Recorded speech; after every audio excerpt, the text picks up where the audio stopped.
Dios los bendiga, hermanos. No, sus pantallas no están malas. Durante los siguientes minutos vamos a ver un video que está en blanco y negro, pero tiene un propósito y yo quiero invitarte a que me prestes la mayor de las atenciones. ¿Por qué? Porque estoy convencido que lo que voy a transmitirte en los siguientes minutos es palabra de Dios. Y estoy también convencido que durante el tiempo de alabanza, el Espíritu Santo se ha movido de una manera sobrenatural en cada uno de nuestros hogares para preparar su terreno, su tierra en nuestros corazones para la palabra, para lo que el Señor quiere hablarnos hoy. Estamos viviendo un tiempo que a nivel mundial y específicamente a nivel nacional es un tiempo de crisis en todos los aspectos y probablemente en tu familia, en tu casa ya has visto la evidencia de muchas situaciones difíciles que se han evidenciado con esto que llamamos pandemia. Que en realidad no es algo que se le ha ido de las manos a Dios, se le fue de las manos a la humanidad y por eso el sistema económico, el sistema político, el sistema social está viendo qué hace para mantener a flote un sistema que al parecer no era tan perfecto como pensábamos. Incluso muchos de nosotros nos estamos dando cuenta cómo nuestras propias economías, cómo nuestras familias, cómo las situaciones que nosotros dábamos por sentadas no dependen de nuestros esfuerzos, sino que siempre han dependido de Dios.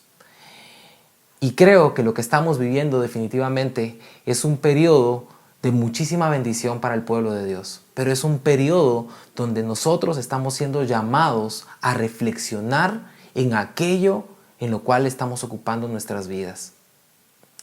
En el Antiguo Testamento hay una historia, un relato que le sucedió a la nación de Israel. Lo hemos hablado muchas veces, lo hemos leído en libros como el del profeta Daniel y hemos hablado de qué se pudo haber sentido, pero yo te quiero invitar a que tú reflexiones un poco más de cómo pudo haber sido esa etapa oscura que vivió el pueblo de Israel. Solo imagina por un momento que a ti y a toda tu familia se los llevaran a un país extranjero, se los llevaran como esclavos, quemaran sus casas y todas sus propiedades, te dejaran sin nada, te avergonzaran durante todo el camino y llegaras a una nación donde serías la burla, porque tú eras nada más y nada menos, y tu familia también, un premio de guerra. Así de rebajado había sido el pueblo de Israel. Y el profeta Jeremías había documentado durante 40 años la palabra que Dios le había estado hablando al pueblo de Israel. Lo triste es que el pueblo de Israel se burló de la palabra, se burló del profeta, se burló de la denuncia de sus propios pecados. Ahora bien, quiero que pienses qué fue lo que pudo haber pasado en la vida de Jeremías, de estar predicando durante 40 años un mensaje de arrepentimiento, un mensaje de volverse al corazón de Dios, un mensaje de señalar los pecados, tal vez con dureza, pero con la intención más pura, porque la intención que Jeremías tenía venía del corazón de Dios. No era un mensaje que buscaba arrancar cabezas, no era un mensaje para deprimirse, no era un mensaje para entristecerse, era un mensaje para arrepentirse. Y sin embargo, el pueblo de Israel tuvo 40 años para hacerlo y no lo hizo. Y cuando fueron llevados al exilio, Jeremías escribe el libro de Lamentaciones. Son 5 capítulos.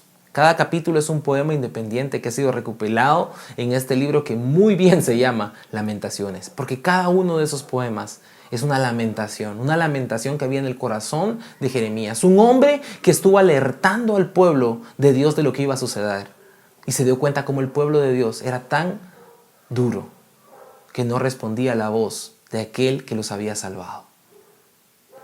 Quiero leerte unos versículos del libro de Lamentaciones. Lamentaciones 3, 18 al 24 dice lo siguiente: Yo exclamo, mi esplendor ha desaparecido. Se perdió todo lo que yo esperaba del Señor. Recordar mi sufrimiento y no tener hogar es tan amargo que no encuentro palabras. Siempre tengo presente este terrible tiempo mientras me lamento por mi pérdida.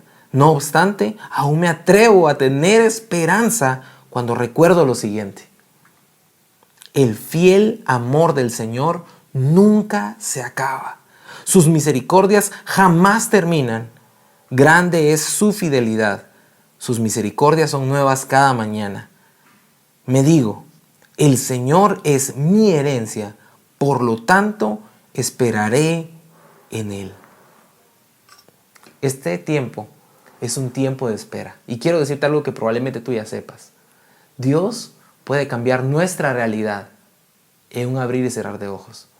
Dios puede hacer que todo a nuestro alrededor cambie así de fácil. Porque nosotros no vivimos bajo los parámetros de esta tierra. Vivimos dentro de un sistema, pero nuestro reino, nuestra delegación para vivir en esta tierra trasciende a lo celestial, trasciende a lo eterno. Y Jeremías, en estos 5 capítulos de Lamentaciones, él habla acerca de todo lo que estaba sufriendo por ver el estado actual de Israel, el estado actual de su pueblo, de su familia. Pero él recuerda lo siguiente, que el amor de Dios es fiel, que Dios tiene todo en control. Y en eso él encontraba esperanza. Este es un tiempo para que encontremos esperanza, iglesia. Este no es un tiempo para que nos atormentemos, para que nos llenemos de ansiedad, para que nos preocupemos. Aunque ciertamente hay muchos motivos para preocuparse. Aunque ciertamente el futuro decimos que es incierto. Pero te quiero preguntar algo. ¿Cuándo el futuro no ha sido incierto? Ninguno de nosotros tiene el guión de toda su vida. Solamente Dios conoce cada una de las etapas, las situaciones y las pruebas que vamos a atravesar. Y es una bendición que sea así, porque si supiéramos lo que va a pasar de aquí a una semana, nos llenaríamos de mucha más ansiedad. Sin embargo, el profeta Jeremías dice algo. El Señor es mi herencia y en Él esperaré. Esperar en Dios es muy difícil. Esperar a que Dios haga lo que tú crees que necesitas que haga es muy difícil, pero Dios nunca llega tarde. Dios nunca llega antes. Dios llega en el momento justo en que necesitaba llegar. Porque Dios tiene todo en control. Es como que tratáramos de esperar algo que es tan difícil de entender para nuestra mente que solo nos queda mejor rendirnos a su perfecta y buena voluntad. Es tratar de esperar lo inesperado. Hay un hombre en la Biblia que le sucedió lo siguiente. Un hombre que ya siendo muy grande, un hombre que no teniendo descendencia, era muy rico. Él no vivía en crisis, todo lo contrario. Ese hombre era rico, era poderoso en su tierra. Y Dios lo manda a que salga de su nación a un lugar que Él le va a mostrar en el camino. Y se tiene que llevar a su esposa. ¿Sabes de quién te hablo? De Abraham, ¿verdad? Este hombre, su mayor problema no era la economía, su mayor problema no era la crisis que había en su sociedad, su mayor problema era él mismo. Como tú y yo, nuestro mayor problema somos nosotros mismos. Nuestro carácter, nuestra forma de pensar, nuestra debilidad en la fe muchas veces. Pues a este hombre le hicieron una promesa. Y yo quiero que veas la actitud de Abraham. Romanos 4:18 dice lo siguiente. Él creyó en esperanza contra esperanza, a fin de llegar a ser padre de muchas naciones, conforme a lo que se le había dicho. Así será tu descendencia. Abraham creyó en esperanza contra esperanza. Toda la gente, probablemente su familia, probablemente Sara, probablemente él mismo, esperaba morir sin hijos. Y un día Dios le da una palabra. Y a él le toca creer en esperanza, lo que él esperaba, contra lo que Dios esperaba por hacer. Es que la esperanza es eso. Es cuando Dios está esperando el momento justo para darte aquello que Él sabe que tú necesitas. Para darte aquello que tú le has pedido. Porque Dios no te lo va a dar en un momento en el que verdaderamente tú no lo necesites. Dios va a utilizar incluso el proceso, incluso las lágrimas, incluso el dolor y la incertidumbre para hacerte crecer. Porque Dios está más interesado en hacerte a su imagen y semejanza que en darte lo que tú crees que necesitas. Yo no sé si esas palabras te reconfortan, pero eso significa que el proceso que estás viviendo, sea cual sea, tiene un propósito eterno. Dios tiene objetivos claros contigo. Y el hecho que estés viendo en este momento esta transmisión también es un objetivo de Dios. Porque pudieras estar viendo cualquier cosa. Pero Dios permitió que te conectaras Y Dios permitió que específicamente en este momento yo diera este mensaje para hablar a tu corazón y preguntarte lo siguiente: ¿qué estás esperando que Dios no te ha dado? ¿Cómo ha sido la espera? ¿Te ha causado dolor? ¿Te ha causado tristeza? ¿Te has frustrado? Tal vez te has sentido como Jeremías, que ya no sabía qué esperar del Señor. Tal vez incluso algo que tú pensaste que iba a suceder, en vez de suceder, se alejó de ti. Tal vez algo por lo que tú oraste no sucedió y Dios sigue siendo fiel contigo. ¿Pero lo entiendes? ¿Entiendes que aquellas cosas que probablemente tú no entiendes, Dios sí las entiende y entiende tu dolor? Y aún así permite ese dolor, porque Él sabe que ese dolor, en medio de ese dolor, tú vas a ser perfeccionado. Y cuando estés con Él en la eternidad, vas a entender y le vas a decir: Señor, gracias por no haberme dado eso que tanto lloré, eso que tanto pedí. Gracias, Señor, por no haber contestado esa oración, porque yo no entendía, pero ahora mis ojos pueden ver.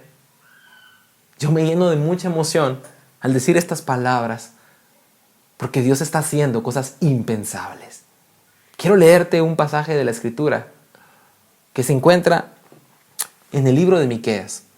Un profeta que llamamos menor, pero lo llamamos menor porque su libro es pequeño, no porque sus profecías fueran de menor categoría. Y por eso quiero que prestes atención a lo que dice el libro de Miqueas, capítulo 7, versículos 18 y 19. ¿Dónde hay otro Dios como tú, que perdona la culpa del remanente y pasa por alto los pecados de su preciado pueblo? No seguirás enojado con tu pueblo para siempre, porque tú te deleitas en mostrar tu amor inagotable. Volverás a tener compasión de nosotros, aplastarás nuestros pecados bajo tus pies y los arrojarás a las profundidades del océano. La misericordia de Dios es para siempre. Si el Señor te salvó, no estaba probando si te salvaba. Él sabía que tú ibas a ser salvo. Si el Señor te está pasando por una prueba muy difícil en este momento, no le está haciendo para ver si vas a pasarlo o no. Él sabe que tú puedes. Y por eso dice la Escritura que Él no pone una carga más allá de lo que podamos soportar. Porque esa carga que Él ha puesto sobre ti no es para ver si tú fallas o no. Es para que tú te des cuenta que sí tienes la capacidad. Cuando prueban los ingenieros, cuando construyen un puente, esos puentes que unen incluso islas que son de kilómetros, ellos hacen una prueba luego sobre este puente. Y las pruebas que hacen no son para ver si el puente aguanta o no una prueba. Prueban el puente para demostrar que el puente es suficientemente fuerte para soportar la prueba. Lo que estás pasando, no lo estás pasando porque Dios quiere saber si aguantas o no. Dios te está haciendo pasar lo que estés pasando para hacerte entender que Él te ha hecho fuerte para soportar la prueba, para esperar con paciencia. De hecho, este versículo dice que Él no estará enojado por siempre con su pueblo y que Él mismo arrojará todos los pecados bajo sus pies y al fondo del mar. Pero yo quiero hacerte conciencia de algo, si tú a veces no lo has entendido de esta manera. Dios no ignora el pecado. Y lo que Jesús hizo en la cruz, va más allá de morir para limpiar nuestros pecados. Él es el Cordero que quita el pecado del mundo, no el Cordero que limpia el pecado del mundo. En el Antiguo Testamento, los corderos que eran sacrificados para cubrir el pecado, para esconderlo de los ojos de Dios, como si eso fuera posible. Pero en la cruz lo que sucedió, en el Calvario lo que sucedió, es que Jesús quitó el pecado del mundo. Ya no lo iban a cubrir más. El pecado iba a ser quitado de la vista de Dios. Pero acá dice cómo fue quitado de la vista de Dios. Dice que fue puesto bajo sus pies y que fue arrojado al fondo del mar Lo hemos leído en otras partes de la Escritura, donde dice que Él va a arrojar nuestros pecados al fondo del mar para no acordarse de ellos. Dios es un Dios justo. Y Él no toma al pecador por justo, simplemente porque sí. Lo que Jesús hizo en la cruz, iglesia, lo que Jesús hizo en la cruz, ¿sabes qué fue? Cargarse todos los pecados de la humanidad, los tuyos y los míos, y de las personas que han de estar por nacer y por venir, y las personas que ya murieron. ¿Sabes? Él jaló todos los pecados sobre sus hombros. Lo que más pesaba no era la cruz, era la maldad de la humanidad. Hay un planteamiento que en estos días el Señor me ha estado mostrando. Cuando Jesús estaba en el Getsemaní orando por esa copa que no quería beber, no era porque estuviera pensando en el dolor que le podían producir los clavos. No estaba pensando en las burlas que iba a sufrir. Él no estaba pensando en el dolor de la cruz. Porque muchos hombres de Dios, luego de la muerte de Jesús, como Esteban y como Jacobo también, y como Pedro, y como algunos otros, fueron lapidados, fueron crucificados al revés, fueron comidos por leones. Y tú no ves a esos hombres suplicando por no beber esa copa. Tú ves a esos hombres felices, yendo a entregar su cuerpo en sacrificio. Y la pregunta es, ¿será que estos hombres eran más valientes que Jesús? Definitivamente no. El peso que Jesús estaba cargando en Getsemaní no era el peso de la cruz o de su propia muerte. Era el peso de todos los pecados de la humanidad. Y sabes, hay tanto amor en el corazón del Padre que lo que Él hizo fue arrojar al fondo del mar no a los pecados, sino a Cristo mismo, a su propio Hijo. El dolor del Hijo no era por el dolor físico de la cruz, era el dolor de ser alejado del corazón de su Padre. Cristo fue arrojado al fondo del mar con todos los pecados. Cristo fue pisoteado. El propio Padre tuvo que pisotear a su Hijo. Tuvo que hacer sufrir a su Hijo por una sola cosa. Porque tú y yo fuéramos acercados a Él y jamás se acordara de nuestros pecados. Si Dios ha hecho eso por nosotros sin que nosotros se lo pidiéramos, ¿qué crees tú que está dispuesto a hacer cuando tú y yo le pedimos algo que verdaderamente necesitamos? Tal vez lo que tú estás pidiendo en este momento, tú sientes que lo necesitas. Pero si Dios no te lo ha dado, es porque probablemente no lo necesitas ahora. Tal vez lo necesites en unos meses. Tal vez lo necesites mañana o dentro de unos años. Pero Dios siempre va a llegar a tiempo. Dios siempre va a llegar a tiempo. Él no se tarda. A Él no se le olvida. Él no duerme. Él está buscando la forma de hacerte un bien.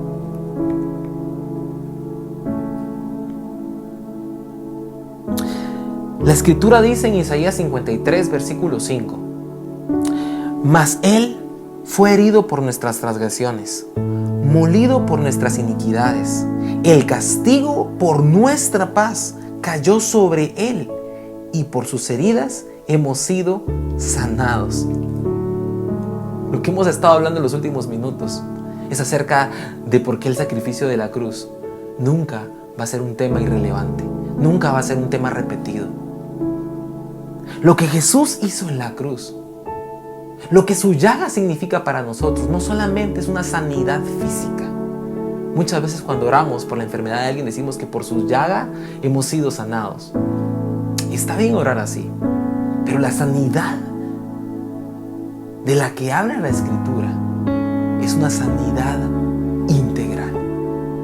Él está más interesado en sanar tu alma, en sanar tus pensamientos, en sanar tus emociones, que en sanar tu cuerpo. Porque tu cuerpo tarde o temprano dejará de funcionar y se volverá tierra, se volverá polvo nuevamente. Pero tu alma vivirá con Él para siempre. Por eso el proceso que estás pasando, aun si es de enfermedad, no debería de causarte miedo, debería de causarte gozo. Porque dice la Escritura que nos gocemos cuando nos hallemos en diversas pruebas. Es muy difícil gozarse. Hablamos acerca de que esta crisis que estamos viviendo a nivel mundial, esta pandemia, es algo que afecta el cuerpo. Es una enfermedad que ataca el cuerpo. Nada más. En el peor de los casos, y no quiero quitarle el mérito al dolor que pueda sentir alguna persona que tenga a alguien sufriendo esta enfermedad o que haya pasado por este proceso. Pero en el peor de los casos, si la persona muere y ha creído en Cristo, la muerte para él ha resultado en ganancia. Claro, nosotros los que estamos en la tierra nos quedamos sufriendo por la pérdida de alguien querido, pero esa persona ha terminado su carrera. Porque por mucho que una enfermedad pueda hacer, por mucho sufrimiento que pueda causar en un cuerpo, por mucho que tú ores y no venga una sanidad, tienes que entender algo. Dios está sanando tu alma en medio de la prueba. Esa falta de provisión que tú has tenido en lo económico, esas dudas que has tenido, esa incertidumbre de qué vas a hacer porque tal vez tu negocio no ha estado muy bien. Hermano, yo quiero decirte algo. No te preocupes, porque el que vela por Israel está velando por ti. Y Él sabe que lo que está permitiendo en tu vida es perfecto. Por su llaga hemos sido sanados. Hemos sido sanados. Se nos ha abierto la oportunidad. Se nos ha dado la cura para el pecado. Seremos seres incorruptibles con Él. Llevaremos su imagen. Yo quiero ir finalizando este mensaje con algo muy importante. La Escritura dice en Jeremías 29:11: porque yo sé los planes que tengo para vosotros, declara el Señor, planes de bienestar y no de calamidad, para darles un futuro y una esperanza. Eso es lo importante de esta mañana. Tienes que entender que la esperanza no es negociable para un hijo de Dios. Es necesario tener esperanza. Y los planes que Dios tiene para ti son tan extraordinarios y tan importantes que es necesario que tú los entiendas y que te sean revelados. Yo no te puedo decir los planes que Dios tiene para tu vida, pero el Señor en oración te los puede decir. Son planes de bienestar y no de calamidad. En nuestro país vivimos en un tiempo de calamidad pública, así se le llama, ¿verdad? Estado de calamidad pública. Pues en el cielo hay un estado de bienestar para ti, para los tuyos. Él quiere darte un futuro y una esperanza. Él no solamente quiere que tú te preocupes por hoy y que te ocupes de lo que estás viviendo, sino que te alegres sabiendo que pase lo que pase, hay algo que te está esperando y que es extraordinario. Eso es la esperanza. Y por eso en las próximas semanas quiero comentarles que vamos a estar hablando sobre la esperanza. Vas a ver desde el día lunes, desde mañana, cierta promoción ahí del nombre de esta nueva serie: Anclados. Y anclados es porque nuestra esperanza es como un ancla que nos sostiene firmes, más allá del velo, hacia el lugar santísimo, sabiendo que nosotros, pase lo que pase en esta tierra, tenemos una conexión directa con el Padre.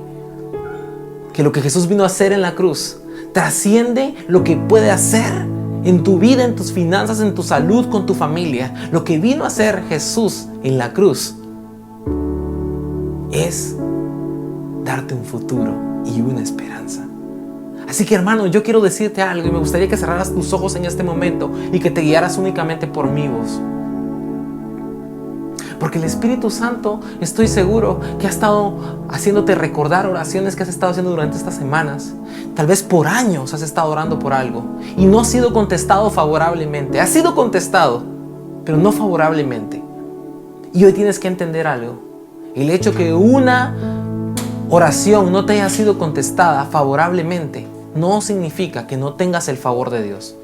Porque el favor que tienes tú de parte de Dios es irrevocable.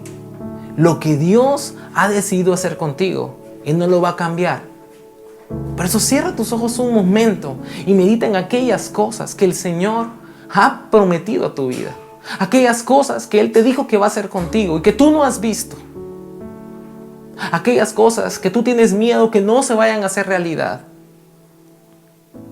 Y medita y recibe paz en el nombre de Jesús en esta hora.